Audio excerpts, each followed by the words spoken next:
নমস্কাৰ জননী লাইফৰ সমূহ দৰ্শকলৈ স্বাগতম জনাইছো আজি আমি এই অনুষ্ঠানলৈ গোলাঘাটৰ বিশিষ্ট সংগীত শিল্পী গোলাঘাটৰ সামাজিক আৰু সাংস্কৃতিক জীৱনৰ অন্যতম ব্যক্তি মানিক বৰা ডাঙৰীয়াৰ ওচৰলৈ আহিছো তেখেতক আমি আমাৰ এই অনুষ্ঠানলৈ স্বাগতম জনাইছো থ্যাংক ইউ মানিক দা আমাৰ সৌভাগ্য যে আপোনাৰ দৰে এজন ব্যক্তিক আমি আমাৰ মাজত পাই আছো আমাৰ বিশেষকৈ সাংস্কৃতিক দিশটোক আপুনি ইমান গোলাঘাটৰ গুটেই সাংস্কৃতিক দিশটোক আপুনি এনে ধৰণে উজ্জ্বলাই ৰাখিছে যে যিখিনি কথাৰে সমগ্ৰ অসমত আপোনাৰ নাম এতিয়া সকলোৱে চিনি পায় আপুনি সংগীত জগতৰ লগত কেতিয়াৰ পৰা কেনেকৈ জড়িত হ'ল আৰু আপোনাৰ এই জগতলৈ যিটো হেপাহ যিটো ৰাপ সেইটো আপুনি ক'ৰ পৰা কেনে ধৰণে আহিলে বুলি আমাক ৰাইজক ক'ব খোজে মোৰ সৰুতে মোৰ দেউতা মৰিলে মাহমুদ ঢুকাল মোৰ দাদাহঁতে আছিলে এই দাদাহঁতেই মোক পঢ়াই শুনাই ডাঙৰ দিব পাৰে এই মেট্ৰিক পাছ কৰি পেলাই মই হেৰিত পঢ়িবলৈ গ'লোঁ কামেজ কলেজৰ পৰা শেষ কৰি গ'লোঁ কলিকতালৈ এই কলিকতাত সাংস্কৃতিক জীৱনটোৰ লগত খাপ খাই তাতো মই খাপ খাই পঢ়িলোগৈ এইদৰে তাত মই যিটো হ'বলৈ গৈছোঁ নহৈ পেলাই শিল্পী হিচাপেহে ঘূৰি আহিলোঁ যি কি নহওক তথাপি গোলাঘাটৰ সাংস্কৃতিক দিশটো উন্নত কৰিব কাৰণে সকলো ফালৰ পৰা যাতে উন্নত হয় তাকে যথেষ্ট কষ্ট কৰিবলগীয়া হৈছিলে কৰিছিলোঁ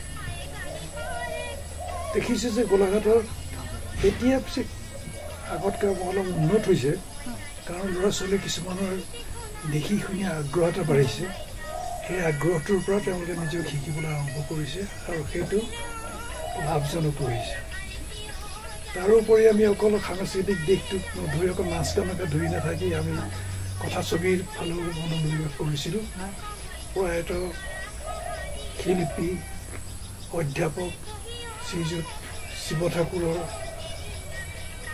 লগতে নগলিন দুৱৰাৰ যিমানখিনি ছবি কৰিছিল তেওঁলোকে প্ৰায়খিনি ছবিতেই সংগীত পৰিচালনা আমি দুজনে কৰিছিলোঁ মই আৰু বসন্ত বৰদলৈ আৰু সেই ছবিকেইখনে যথেষ্ট গোলাঘাটক সন্মান কঢ়িয়াই আনিছিলে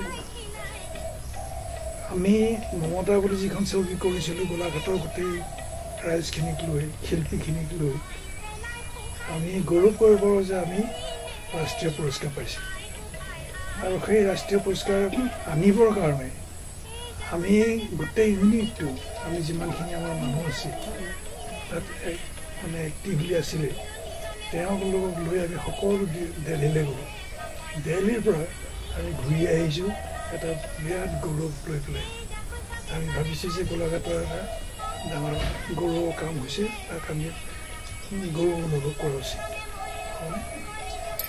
ধন্যবাদ মানিক দা আপোনাৰ যিটো সংগীত সত্তা যিটো আপোনাৰ শিল্পী সত্তা সেইটো আচলতে আপোনাৰ মই অনুভৱ কৰিছোঁ যিহেতু আপুনি অন্য এটাত অধ্যয়ন কৰিবলৈ গৈ পুনৰ আপুনি শিল্পীৰ জগতখনলৈ ঘূৰি আহিলে এইটোৱে এটা কথাই প্ৰমাণ কৰিছে যে আচলতে আপোনাৰ এইটো পৰিয়াল কেন্দ্ৰিক পৰিয়ালৰ পৰা অহা এইটো আপোনাৰ সত্তা এইটো আপোনাৰ পৰিয়াল প্ৰদত্ত বুলিয়ে ক'ব খুজিম এইখিনিয়ে কিন্তু আমাৰ গোলাঘটীয়া ৰাইজক এতিয়ালৈকে বহুত মানে সন্তুষ্ট দি আছে যিটোৰ কাৰণে আপোনাৰ সান্নিধ্য সকলোৱে বিচাৰি থাকে বৰ্তমানেও আমি দেখিছোঁ যে আপোনাক সকলো অনুষ্ঠান প্ৰতিষ্ঠানে যথেষ্ট বিচাৰি থাকে আপোনাৰ এই সংগীত জগতৰ লগতে আমি এটা কথা আৰু জানিব বিচাৰোঁ যে আপোনাৰ লগত সেই সময়ত আছিলে প্ৰয়াত বসন্ত বৰদলৈ আপোনাৰ আৰু বসন্ত বৰদলৈ দেৱৰ জুতিটোক তেতিয়া বসন্ত মানিক জুতি বুলি মানুহে স্বীকৃতি দিছিলে সেই সময়ত আপোনালোকে অসমীয়া কথা ছবিৰ যিখিনি সংগীতৰ দিশটোত আপোনালোকে সংগীত পৰিচালক আছিলে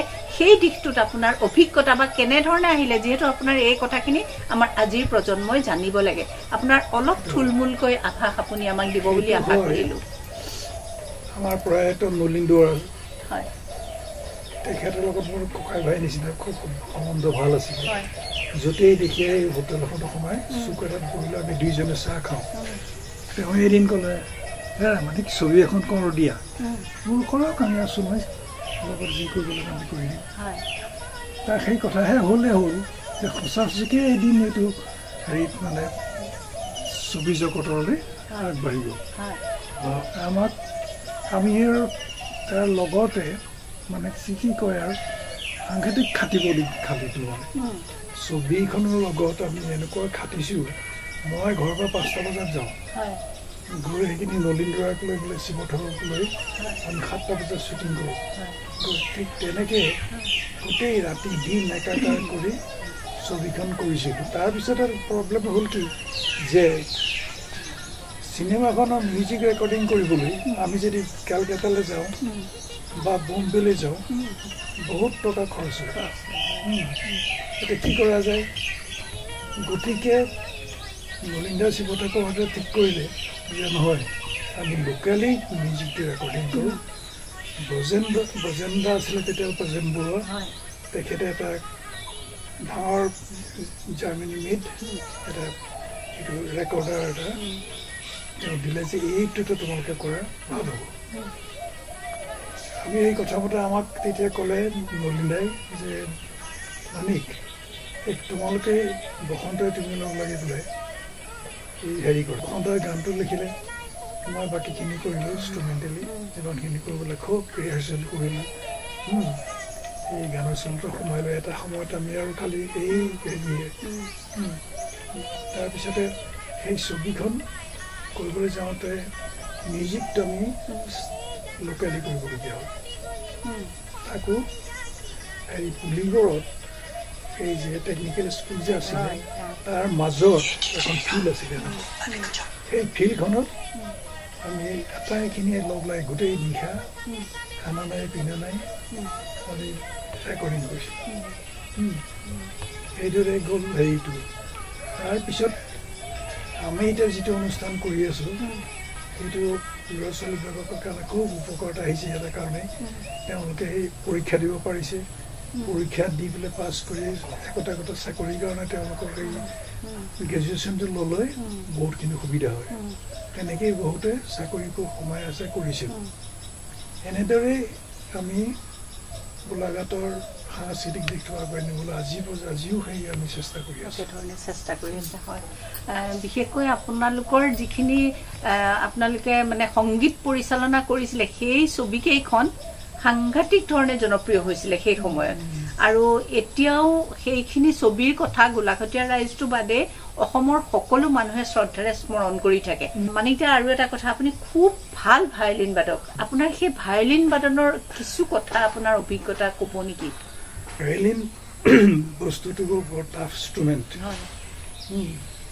এতিয়াও আজিকালি কিছুমান ল'ৰা ছোৱালীক বজাবলৈ শিক্ষা মানে চেষ্টা কৰিছে কিন্তু মাক বাপেকো বৰ আগ্ৰহী আমাৰ অনুষ্ঠানটোতো এতিয়া 50 বছৰ হৈ গ'ল 50 বছৰ আগলৈ যিখিনি মানুহে মহিলাই ভায়লিনিষ্ট এটা শিকিছিলে তেওঁলোক চব মহিলা নিৰ্বাহিতা মানে তেনেকুৱা বয়সস্থ কিন্তু আজি 4-5 বছৰমানৰ আগত এই আমাৰ তাত একদম অকণ ল'ৰা ছোৱালীক মানে এডমিশ্যন দি দিছিলে আৰু সেইখিনি এডমিশ্যন দি সিহঁতক মই এটা অৰ্কেষ্ট্ৰা কৰিছিলোঁ অৰ্কেষ্ট্ৰাটো বৰ সুন্দৰ ধুনীয়া হৈছিলে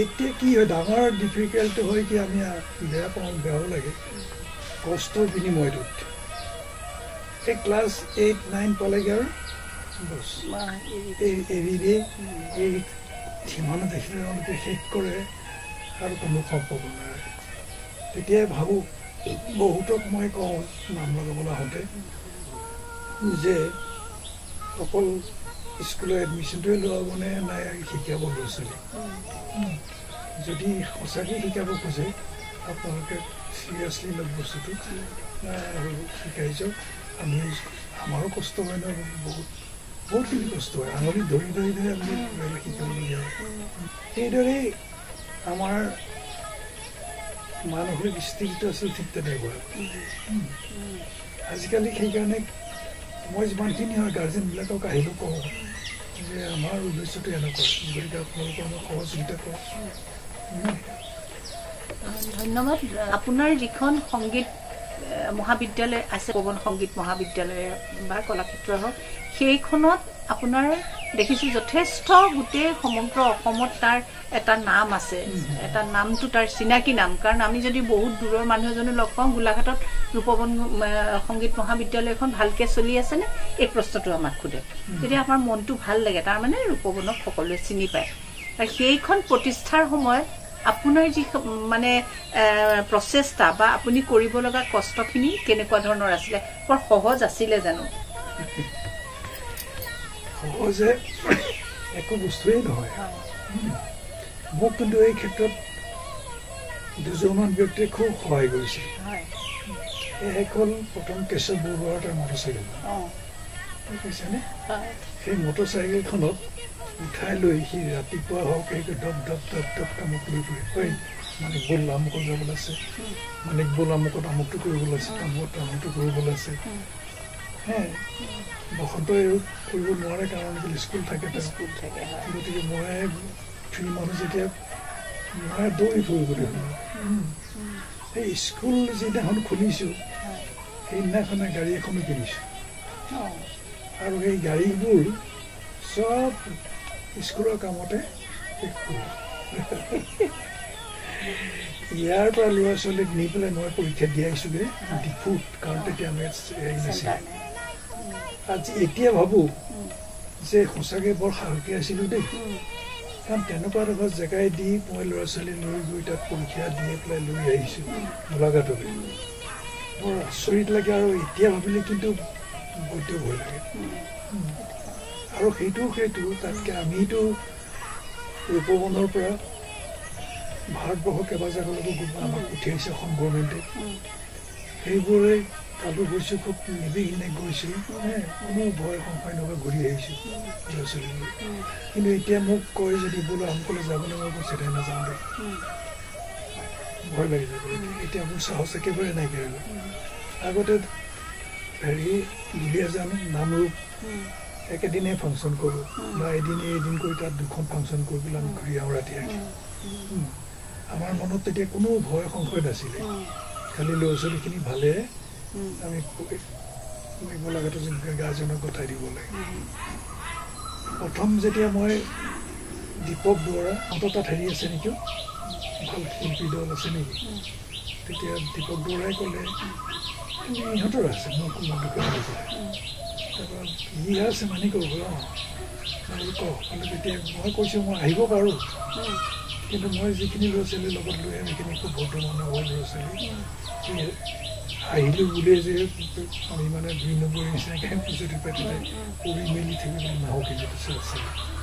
আৰু আমাৰ গোটেই দায়িত্বটো তই ল'ব লাগিব, তাক তই বুলি মতে তেতিয়া ঠিক আছে। মানে হেৰি আমি জন্ম হৈয়ে মাৰপিট কৰিবলৈ শিকোঁ, আৰু সেইখন যে হেৰিত বিহুতলৈ তাৰ কোনোবাই কিবা কৰিব পাৰে বুলি ভাবোঁ নেকি। সিহঁতৰ বিষয়ে আছিলে তেতিয়া সভাপতি। সেই বছৰ গৈ পিছৰ বছৰ আমি বিহু কৰি পাইছোঁ। বিহু কৰি এই শৈল শইকীয়া প্ৰয়াত এই কেশৱ শইকীয়াৰ ভনীয়েক, তেওঁক আমি বিহু কৰি ৰিপ্ৰেজেণ্ট কৰিবলৈ দিলোঁ। এই হাত মুখনেৰে ঢোল বজাওঁতে উকৰি গৈছিলোঁ, এই পাতবোৰ ফুলি গৈ গৈছে, এনেকেই ঢোল বজাবলগীয়া হৈছে। আৰু আমি পালোঁ যেতিয়া বিহু কৰি কি যে আনন্দ। আৰু গোলাঘাটৰ মানুহ যিমানখিনি আছিলে তাত, বুজা নাই, গোটেইখিনি মানুহ তালৈ আহিছে। আৰু কোনোবাই হেৰি এটা আছিলে আমাৰ এই বিয়ানব্বৈ ভাগি মৰিলে, অবিন গগৈহঁতে চিঙৰা আনিছে, কোনোবা এটা কিবা মিঠাই আনিছে আমালৈ, গোটেইখিনি এনেকৈ আহিছে। তাৰপিছত আৰু পিছদিনাখন আমি আহিলোঁ নহয়। আগতে গাড়ীখনত আছিলে চুৱেন ফুকন, তেওঁ গোলাঘাটত নামি পেলাই মোক কৈছে, মানিক তোমালোকৰ ল'ৰা ছোৱালীয়ে নোৱাৰিব কেলেই। আমাৰ যিটো ষ্টেমিনা দেখিলোঁ, তেওঁ যিটো মানে আগ্ৰহ দেখিলোঁ, গোটেই ৰাস্তাটো বিহু মাৰিছে, ফুটি মই বাধা দিয়া নাই। এইদৰে আমি বিহু কৰি পালোঁ। অসমৰ প্ৰত্যেকখন জেগাতে আমি বিহু মাৰিবলৈ নিমন্ত্ৰণ পাইছোঁ, গৈছোঁ। এইফালে তিনিচুকীয়া এইফালে নগ'লোঁ বাৰু, এইফালে ধুবুৰী নলবাৰী ধুবুৰী জেগাতে আমি বিহু কৰিছোঁ। আপুনি কেৱল ভায়লিন বাদকেই নহয়, এজন খুব অসমৰ লোক সংস্কৃতিৰ প্ৰধান বাদ্য ঢোলৰ আপুনি মানে ঢুলীয়া এজন ভাল। এই কথাটো আজি আমাৰ ভালকৈ আমি জানিব পাৰিলোঁ, আৰু এই কথাটো আমাৰ ৰাইজে জানি নিশ্চয় ভাল পাব যে এজন মানুহৰ ঢোল বজাই হাতৰ আঙুলিৰ পাপবিলাক ফুলি গৈছে। এইটো কম কষ্টৰ কথা নহয়। আৰু এদল ছাত্ৰ ছাত্ৰীক লগত লৈ বিভিন্ন ঠাইত গৈ যোগদান কৰি বিভিন্ন ঠাইৰ পৰা পুৰস্কাৰ বুটলি অনাটো বৰ মানে সহজ কথা নহয়। এই কথাখিনি আমি জানিছোঁ। ইয়াৰ উপৰিও মানিকদাক আৰু এটা প্ৰশ্ন সুধিব খোজো আপোনাক। আপুনি গোলাঘাটৰ সমাজ জীৱনৰ লগত যথেষ্ট জড়িত, আৰু আপুনি বহুকেইটা অনুষ্ঠান প্ৰতিষ্ঠানৰ আপুনি সদস্য বা বিভিন্ন আপুনি কিবা পৰ্টফলিঅ'ত আছে, আমি দেখিছোঁ। এই সমাজ জীৱনটোৱে আপোনাক ভালদৰে থকাত, কাৰণ আমি আজিও কওঁ যে মানিকদা ইমান ভাল হৈ আছে, ইয়াৰ আগৰ ৰহস্যটো কি এই কথাষাৰৰ, এই কথাটো আমি শুনো। নিশ্চয় এইটোৰ কিবা প্ৰভাৱ আপোনাৰ তাত আছে নেকি? মানুহৰ নিশ্চিন্ত মানে থাকিবলৈ, টেনশ্যন নোহোৱাকৈ থাকিবলৈ এইখিনি বস্তু প্ৰয়োজন। মোৰ ঘৰৰ পৰা চবৰে ছাপোৰ্ট আছিল। মোৰ দেউতা নাই, মা নাই, মোৰ দাদা এজন আছিলে। যেতিয়া ৰাতি আহি 1 বজা 1:30 বজাত মই ইয়াত দুৱাৰটো কৰি আহোঁ, MSR হলৰ পৰা আহোঁ। তাত এই দুৰ্গা পূজাত থিয়েটাৰ হয় 3খন, মেইন থিয়েটাৰখনৰ পিছত এখন খুহুতীয়া এখন থাকে MSR হলত, বুজিছেনে? সেই খুহুতীয়া নাটখন চাবৰ কাৰণে মানুহে ভৰ্তি হৈ যায়, মানুহ দৰ্জা ভাঙি পেলাই সোমায় মানে MSR। আৰু তেতিয়া একদম MSR থিয়েটাৰকেইখনৰ বাহিৰে আমাৰ ইয়াত একো নাছিল নহয়, একো নাই, অকল থিয়েটাৰখন চাবৰ কাৰণে। আৰু গৃহিণীসকল আৰু ঘৰতে সোমাই থাকে, ঘৰতে সোমাই থাকে, ওলাই যাবলৈও একোটো নাই, চাবলৈও একোটো নাই। সেই থিয়েটাৰখন চাবৰ কাৰণে তেওঁলোকে বৰ আগ্ৰহেৰে ৰৈ থাকে। তাৰপিছতে সেই থিয়েটাৰত আমি বেকগ্ৰাউণ্ড মিউজিক বজাওঁ, নাটকবিলাকত বেকগ্ৰাউণ্ড মিউজিক যিখিনি আমি বজাওঁ, সেই বজোৱাখিনি আমাক মোক বিশেষকৈ খুব ডাঙৰ সুবিধা কৰিছিল নেক্সট চিনেমা কৰোঁতে। 1954 মানৰ পৰা মই বজাইছোঁ। আগতে ইয়াত সেই ৰঞ্জিত বৰকাকতি বুলি এজন আছিলে নহয়,